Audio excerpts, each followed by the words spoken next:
C'est l'histoire d'un quartier aujourd'hui décrié, stigmatisé. Et pourtant, ce quartier, la population l'a aimé. Certains y sont toujours attachés et pour cause, lors de sa fondation à la charnière des années 50 et 60, il a émerveillé par son cadre de vie et sa modernité.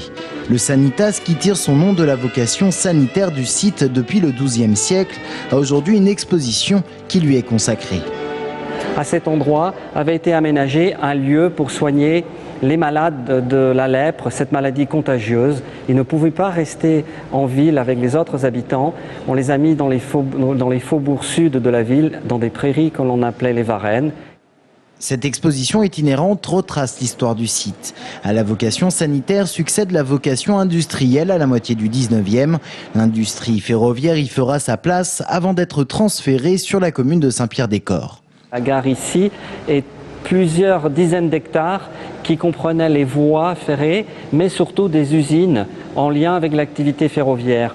Ces usines et ces infrastructures, ces ateliers, ces voies ont été bombardés très fortement en 1943 à 1944. Ils étaient inutilisables et la SNCF les a cédés en 1954 à la ville de Tours pour la construction des grands ensembles du Sanitas. Dès lors naît l'idée de donner au site une fonction résidentielle. Les besoins de logement commencent à se faire sentir et en 1956, le projet est lancé. 15 janvier 1959, les premiers habitants des classes moyennes découvrent leur logement et le site retrouve en quelque sorte sa vocation sanitaire car à l'époque, ces habitations sont ultra modernes avec notamment des salles de bain équipées. C'est une nouvelle conception de l'intérieur. Avant, la pièce à vivre était la cuisine. Là, la pièce à vivre est la salle à manger maintenant. La cuisine ne sert qu'à faire les repas. Ça a été construit comme ça. Et il y a une salle de bain moderne, il y a une chaufferie, donc il n'y a plus de corvée de charbon. Donc les gens sont absolument ravis de vivre dans ce nouveau quartier. Le Sanitas, exemple de modernité à l'époque.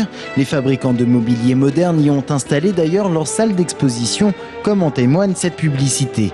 1963 marque la construction du dernier immeuble et bouclera cet espace qui a pour particularité d'être le seul, sinon le rare quartier de grands ensembles à 2 pas du centre-ville.